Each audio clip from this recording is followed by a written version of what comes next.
Pré-candidato, vou chamá-lo assim, muito bem-vindo aqui, um prazer recebê-lo, como a gente tem tido essa oportunidade de ouvir os candidatos. Quero começar, já que estamos a 2 dias de uma semana, né, 2 dias depois de um evento político importantíssimo que aconteceu, dado o ineditismo, a rejeição de um nome indicado ao Supremo Tribunal Federal, e com essa perspectiva de que, eventualmente, esta vaga que foi deixada por Luiz Roberto Barroso só seja preenchida quando um novo presidente for escolhido. Então, quero ouvi-lo sobre este assunto. Se o senhor tem alguns nomes já pensados de quais são juristas adequados para serem indicados ao Supremo Tribunal Federal, ou se não os próprios nomes, perfis que o senhor considera mais adequados para serem submetidos à sabatina e aprovação do Senado Federal. Maravilhoso, é realmente uma pergunta pertinente diante da bomba atômica política da última semana. Primeiro, muito obrigado pela oportunidade de estar aqui com você, Yuri, com a Larissa, com todo mundo, todos os espectadores da CNN, uma honra.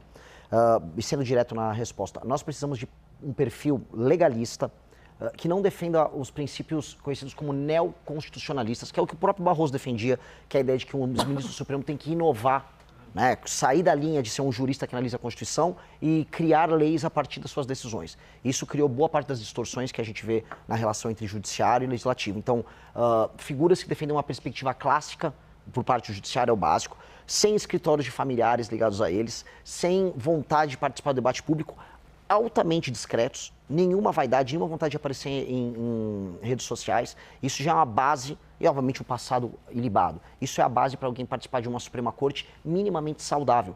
No mundo todo, as Supremas Cortes elas são caladas, desconhecidas, quase ninguém sabe o nome dos ministros dessas Supremas Cortes. No Brasil, as pessoas sabem quem são os 11 ministros do STF, mas não sabem quem são os 11 que vão jogar a Copa do Mundo. É sintomático num país que está doente.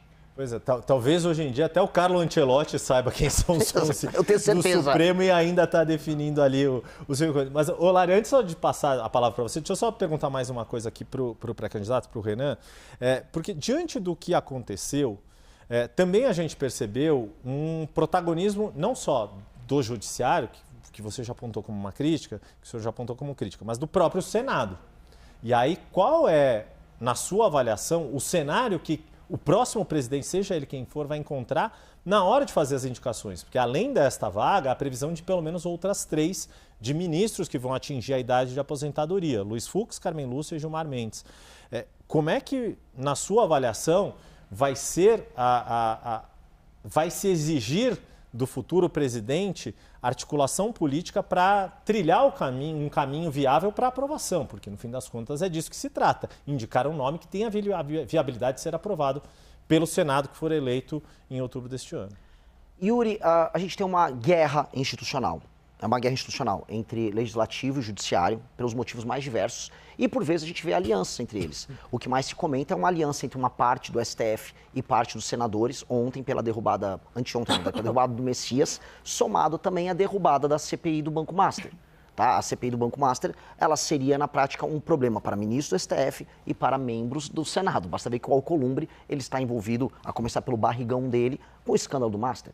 O Alcolumbre é uma figura que tem muito medo dos desdobramentos. Basta ver a questão previdenciária do Amapá. Né? O Amapá comprou, através da sua previdência, títulos nem um pouco limpos do Banco Master. Então, há também nomeações na CVM que envolviam indicações do próprio Alcolumbre. Então, você tem uma relação de tensão e de aliança entre o STF e o Senado. E, na verdade, Poder Executivo, Legislativo e Judiciário, hoje eles estão em conflito nas atribuições, mas unidos na luta pela impunidade.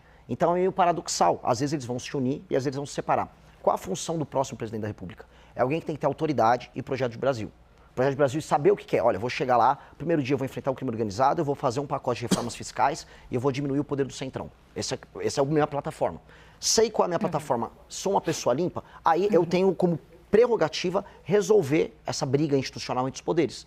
E colocar na caixinha o judiciário, onde precisa ser colocado na caixinha, usando o Congresso e colocar o Congresso na caixinha quando necessário. Um exemplo claro, o Flávio Dino, que é uma figura política que está do outro lado, né, eu não concordo com ele nas premissas dele, ele está fazendo um trabalho que é importante em fiscalizar as emendas parlamentares de boa parte dos corruptos, dos bandidos que controlam o Centrão. Pois bem, não teria problema algum em me aliar com o Flávio Dino no enfrentamento político aos crimes que são cometidos usando parte do orçamento brasileiro. Mesma coisa me aliar com o Senado quando for para colocar o STF na caixinha.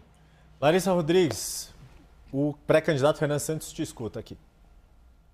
Tudo bem, pré-candidato? Boa tarde, obrigada por aceitar nosso convite. O senhor tem uma força muito grande nas redes sociais, né? Muitos seguidores, e tem sido o seu principal canal de comunicação com o eleitor.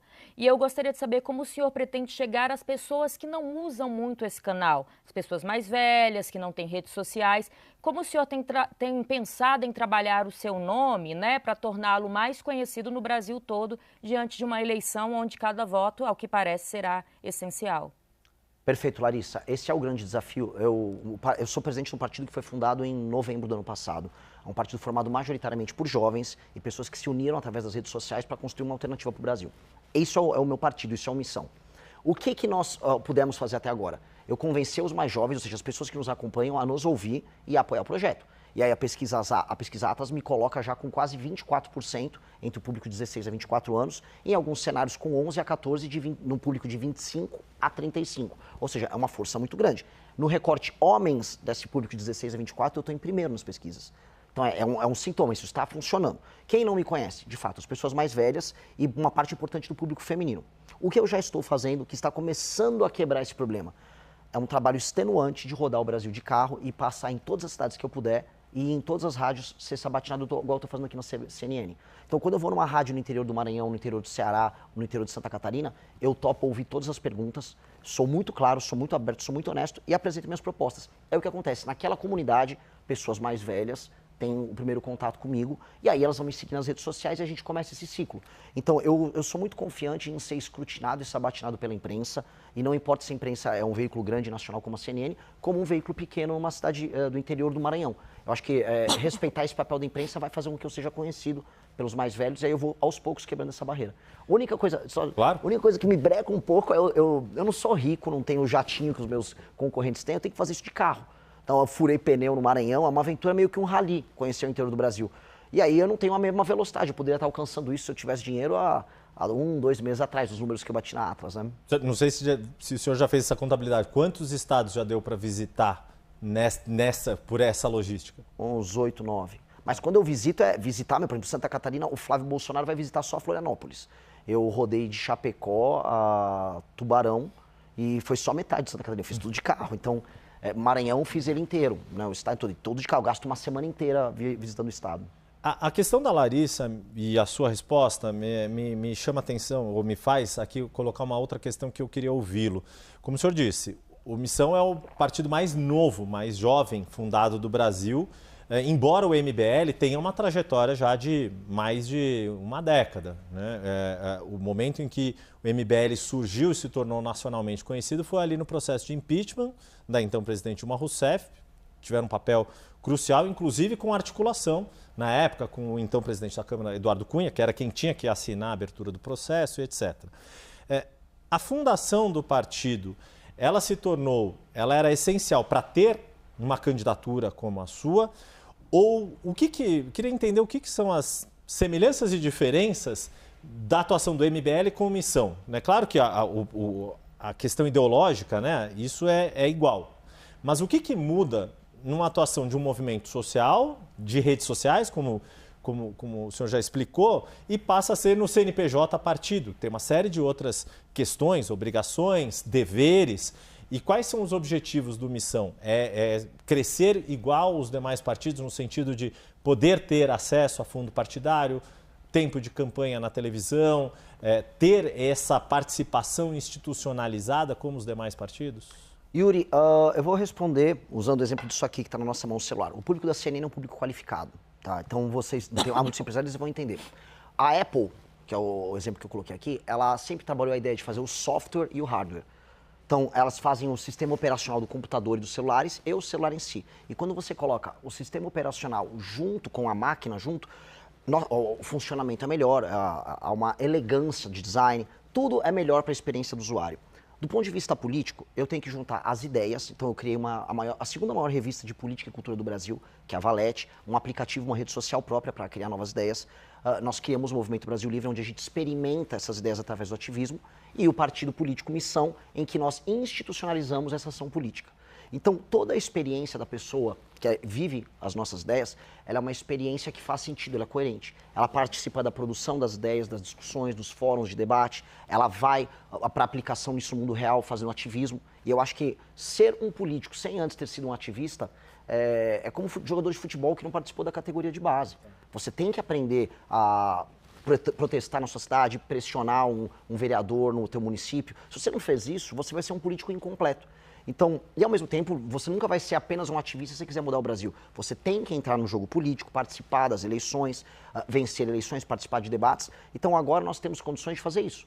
E havia uma demanda, tanto que a própria pesquisa Atlas demonstrou que o Partido Missão, com apenas 5 meses de vida, já era o 4º partido favorito dos brasileiros. Então, havia uma demanda reprimida por um projeto desses. Então, nós estamos entregando um projeto que é completo e, nesse sentido, o futuro para a gente será muito diferente do futuro da maior parte dos partidos brasileiros. Por que eu falo entre aspas? Porque eles não são partidos, são legendas. Se o Kassab vem aqui participar de um debate, uma discussão com você, Yuri, ele vai falar sobre como ele pode ou não apoiar o governo Lula, ou pode não apoiar o governo Tarcísio, ou seja, o Kassab não tem um partido. Ele tem uma legenda que ele troca favores com os outros. Nós temos um partido, e isso é diferente. E aí eu respeito ainda quem é partido. Eu posso discordar essencialmente do PSOL. Mas é um partido, eles têm ideias e defendem as ideias deles. E aí eu quero participar do debate público enfrentando eles. Quem mais são partidos na sua avaliação? O PT é um partido. O PT é um partido de verdade, é um partido corrupto, é um partido com práticas criminosas ao longo da história dele, mas ele é um partido, ele defende teses, defende ideias, é oposição aos adversários dele. Agora, eu falar que MDB, PSD, PL, PP, União Brasil são partidos, isso é piada. Tanto que no Maranhão eu visitei cidades que eram administradas por todos eles e todos faziam campanha por Lula. Entendeu? Então qual o sentido disso? Não tem sentido. Lari? Pré-candidato, a gente estava aqui, abrimos, né, as nossas perguntas sobre as pautas do dia a dia. Eu queria voltar um pouquinho nesse assunto. Principalmente a pauta que deve dominar os próximos dias, até as eleições, que tem sido uma bandeira do Palácio do Planalto, ali dentro do Congresso Nacional também, que é o fim da escala 6x1. Eu gostaria de saber qual a opinião do senhor, né, enquanto pré-candidato, se tem partes que lhe agrada ou não, e como tem sido aconselhado também os deputados e senadores, não necessariamente do partido, que é um partido novo, mas que, né, do antigo MBL, que andam junto com o senhor nessa esfera política, digamos assim. Eu não fujo de perguntas dessa, eu digo isso porque eu fico vendo o meu concorrente no campo da direita, o Flávio Bolsonaro, avisar que ele não tem nenhuma posição sobre nada em termos econômicos, né? E lógico, ele tem medo de perder voto e isso trai o eleitor dele. O Flávio Bolsonaro não tem coragem de falar sobre isso. Nós somos contra essa alteração à lei e eu aviso para o trabalhador que está assistindo essa entrevista, você está sendo enganado. A discussão não é se você vai trabalhar mais ou menos recebendo o mesmo dinheiro. A discussão é se vai passar um projeto e aí você não terá mais o seu emprego. É basicamente isso. Porque nós já temos um país que está fora das cadeias globais de produção. Ou seja, as empresas brasileiras estão sendo tiradas dos processos internacionais de fazer um carro, de fazer um equipamento para um celular. A gente está ficando isolado e estamos primarizando a economia. Ou seja, a gente está vendendo soja, minério de ferro. Nós estamos ficando um país com empregos que pagam menos.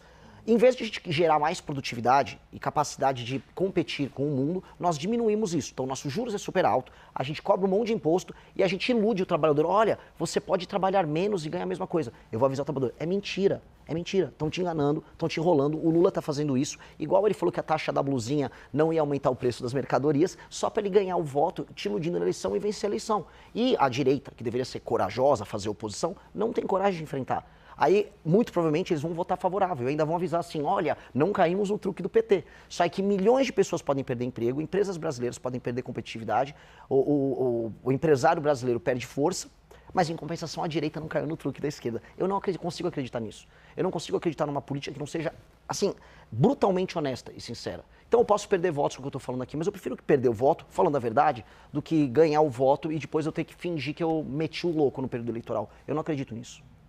Isso me remete a uma comparação que você mesmo, que o senhor mesmo já fez, com Javier Milei, com o que foi a campanha dele na Argentina e o que tem sido o governo dele, a forma dele de governar. O quanto que um governo Renan Santos seria uma versão brasileira de Javier Milei? O que o senhor admira e o que o senhor faria melhor do que Javier Milei tem feito na Argentina? É uma grande pergunta, Yuri, porque ele pegou um país quebrado e um país sem esperança. E acho que a virada da esperança na Argentina começou na vitória da Copa do Mundo. Aí, para mim, seria muito bom se o Brasil ganhasse, para a gente ter uma virada de esperança no Brasil. E o Milei, ele assume o país, né, nesse momento estranho, e durante o período eleitoral, ele fez o que eu acabei de fazer agora. Ele avisou, olha, eu vou fazer reformas que muitas pessoas vão dizer que são impossíveis de se fazer, que vai fazer as pessoas sofrerem, e sim, no começo vai ser difícil, mas eu prometo que no médio prazo, longo prazo, vocês vão ver a diferença. Eu vou fazer justiça através dessas reformas. Ele fala da la casta, que são os privilegiados. Eu vou mexer com os privilegiados, com os políticos privilegiados, com os magistrados privilegiados, e, pois bem, eu falo a mesma coisa. Há uma tradição, porque, assim, eu também quero avisar o eleitor, a pessoa que está nos assistindo agora. Os políticos não fazem propostas, eles falam com os marqueteiros deles e os marqueteiros avisam o que é popular de se falar no meio de uma câmera.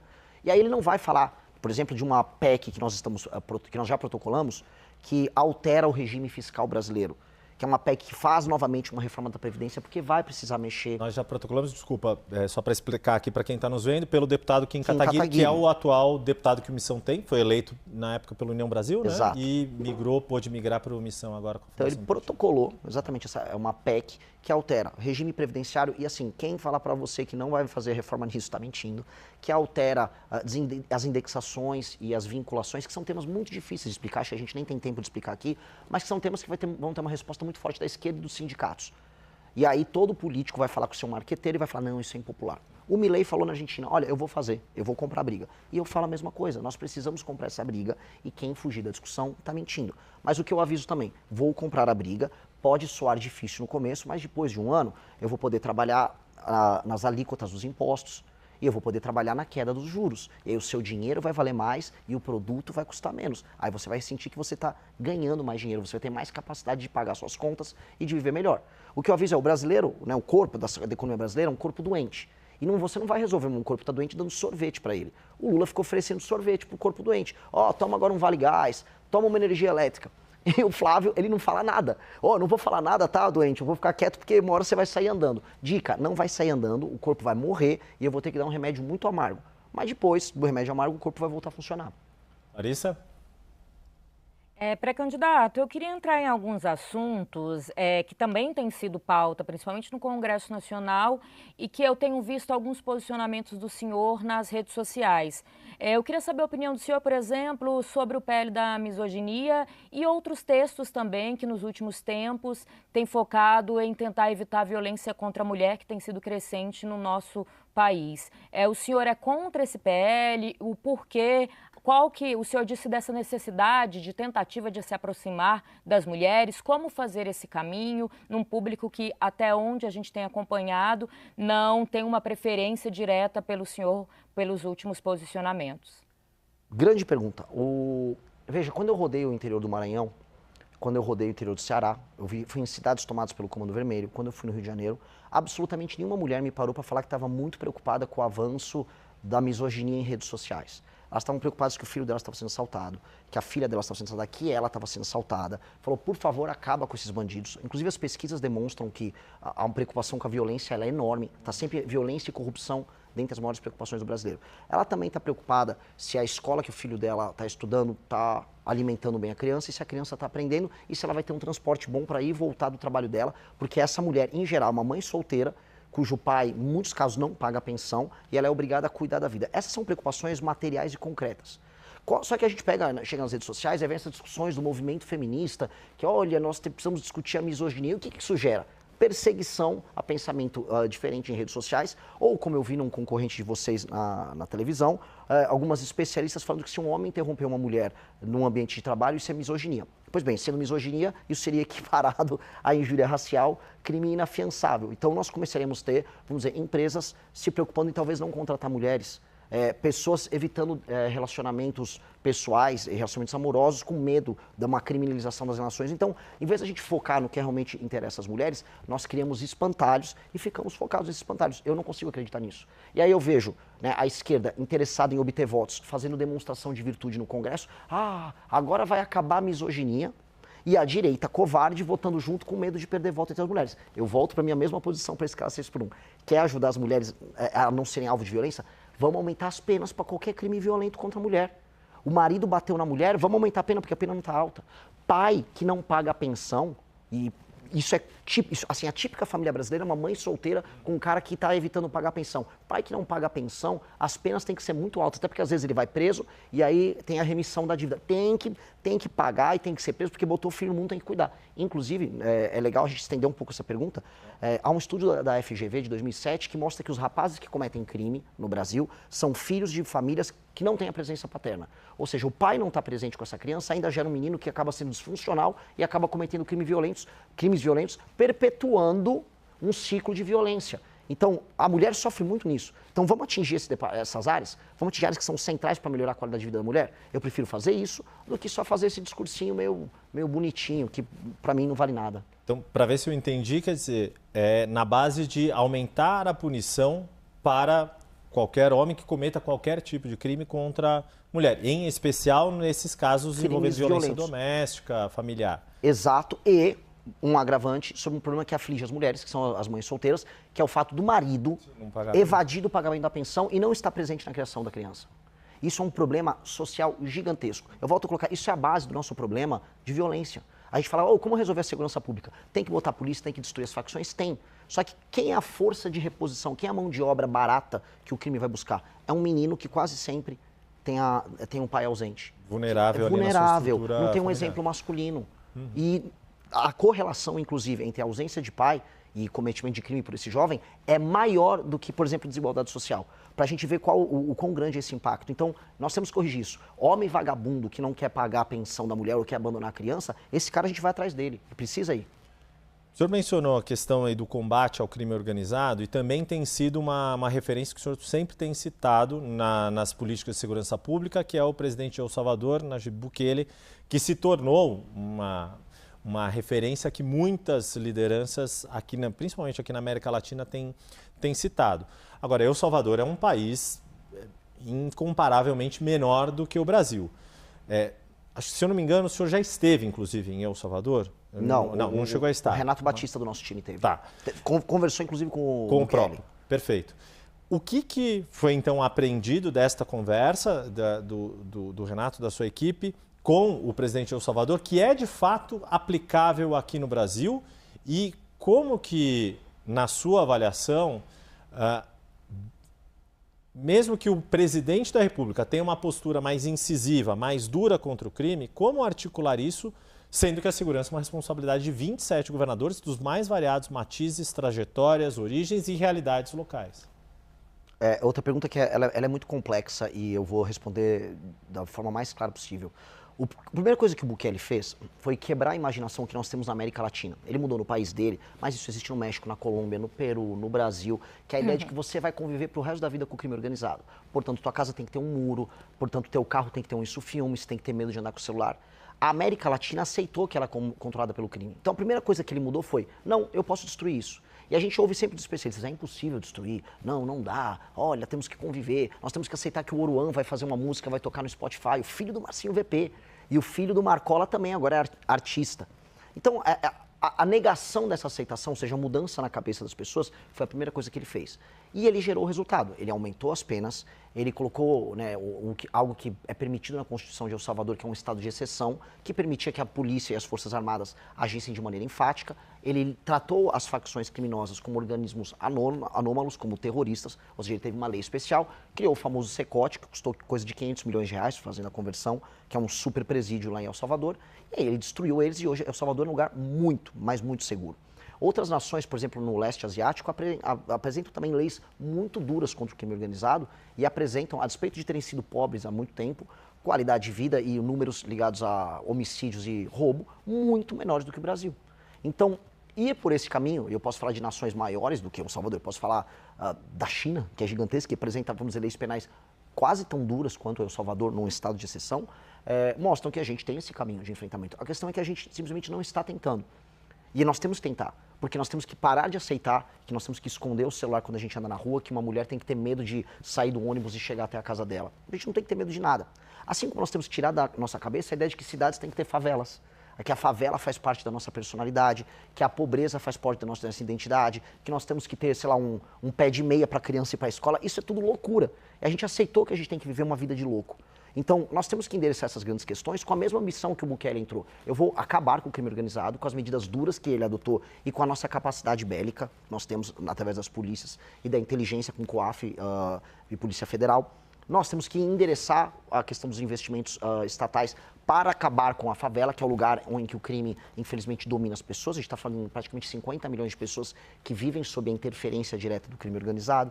E mudar a imaginação do brasileiro de que é possível viver num lugar que é muito bonito e que pode ser feliz. Hoje nós temos um Brasil que tem um potencial enorme, mas é um país triste, cujas cidades são feias. As cidades do Brasil são horríveis. Todas as casas são muradas, as ruas são abandonadas e as pessoas têm medo de andar. Então, essa mudança cabe ao Poder Executivo. Esse é um papel do presidente. E aí, te respondendo sobre a articulação, de maneira muito simples. Há governadores que tentaram já fazer esse enfrentamento, mas eles são submetidos a uma lei penal e às leis de execução penal, que são prerrogativa do Congresso Nacional e da Presidência da República alterar. Então, quando tentaram as UPPs no Rio de Janeiro, por mais que tenha sido uma iniciativa boa, no fim do dia, se não alterasse as leis penais e o Código de Processo Penal, não resolvia nada. Se não tivesse um estado, por exemplo, se eles pudessem decretar o estado de defesa, que permitia que o BOP entrasse na casa das pessoas onde às vezes se escondia um criminoso, não ia dar, como não deu. Então, o Poder Executivo tem que criar um arcabouço legal e agir junto com as polícias estaduais, com os governadores. Se o governador está cooperando e ele executar, vamos bater as metas juntos. Se o governador não cooperar, como, por exemplo, eu tenho certeza que o governador do Ceará, que vive me processando, não cooperaria, nós vamos colocar um estado de defesa no estado dele, ele fica afastado dessa prerrogativa e nós destruímos o crime no estado dele. Meu recado é para todos os estados. Na Bahia, no Ceará, as pessoas reclamam, e a polícia também reclama, o governador não faz nada. A gente sabe onde está o criminoso, eles estão tomando a cidade, mas ninguém faz nada.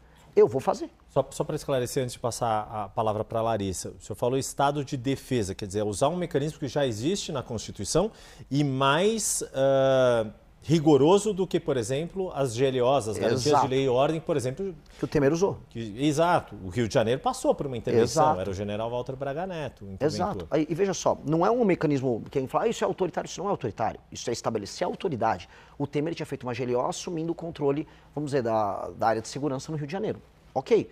Eu espero não precisar fazer isso se os estados cooperarem. Agora, se o estado do Ceará, para pegar um exemplo prático, quiser manter Santa Quitéria, uma cidade que tem urânio e que foi tomada pelo Comando Vermelho, sob o comando do Comando Vermelho, eu vou decretar que Santa Quitéria estará em estado de defesa e a polícia e as Forças Armadas, se necessário, vão entrar em Santa Quitéria, vão destruir o Comando Vermelho de Santa Quitéria, libertar a população. Eu gostaria de contar com o auxílio dos governadores. Agora, se não quiser auxiliar, a gente faz sem eles mesmo. Larissa, acho que a nossa última pergunta tem que estar passando rápido aqui, mas vamos lá. Uma última pergunta, então, antes da gente encerrar. A gente tem percebido críticas a alguns candidatos, posso citar até o próprio pré-candidato, né, Flávio Bolsonaro, de falta de experiência com o executivo. O senhor não tem nenhuma experiência política em cargos eletivos. O senhor acha que isso seria um problema tanto para elegê-lo quanto, se caso isso acontecesse, essa falta de experiência? Não. Não, porque temos grandes líderes políticos no Brasil e no mundo que tiveram nenhuma experiência em cargo eletivo pretérito e fizeram bons governos, como pessoas que tiveram muita experiência e fizeram maus governos. Não é exatamente isso que determina o sucesso de um mandatário. A Dilma tinha experiência administrativa dentro da máquina pública e foi um desastre. Então, e o Milei, vou dar um exemplo aqui de uma figura que está fazendo um governo técnico e efetivo nas políticas públicas dele. A gente pode até, eventualmente, não concordar exatamente com a política B ou C, mas ele está conseguindo fazer as entregas prometidas por ele. E uma coisa que me torna diferente dos demais eu não tive cargo eletivo, mas eu faço política de maneira efetiva há muitos anos. Por exemplo, o Zema hoje foi num podcast e falou, eu tenho mais experiência que o Renan. Veja, quando ele concorreu para o governador, ele não tinha experiência nenhuma e ele fica fazendo campanha falando que ele é um empresário e não um político. Pois bem, eu sou político sem precisar de mandato. Há mais de 12 anos, eu liderei o impeachment de Dilma Rousseff, como o Yuri bem observou, não só nas ruas, mas no parlamento, organizando o comitê do impeachment no parlamento. Montei um partido político, coisa que o Bolsonaro não conseguiu, e lidero inúmeros parlamentares ao redor do Brasil que têm um desempenho político muito acima da média. O melhor parlamentar do Brasil é o deputado Kim Kataguiri, altamente efetivo, que interfere na política brasileira, sendo parte de um grupo que, em última instância, é presidido por mim. Então, eu tenho experiência política verdadeira e eu tenho algo que políticos que têm experiência não têm, que é coragem. Eu topo perder voto, perder seguidor, perder doador, em nome do que eu acredito, que é uma questão de integridade. E essa integridade é o que um homem público precisa. É o que a famosa ética da responsabilidade, que o Max Weber tanto fala. Nós precisamos ter isso no mandato. E eu faço isso quando sendo presidente do MBL. Se eu, enquanto líder, eu enganar as pessoas, falar que vou fazer uma proposta, mas não entregar ela no final, ou falar que não vou fazer algo e entregar, como será o pacote fiscal que todos terão que fazer, caso ganhe a eleição, eu me torno um mentiroso, e eu não vou ser esse mentiroso. Eu vou ser brutalmente honesto. E sendo honesto, tendo proposta e sendo um bom líder, eu serei um bom presidente.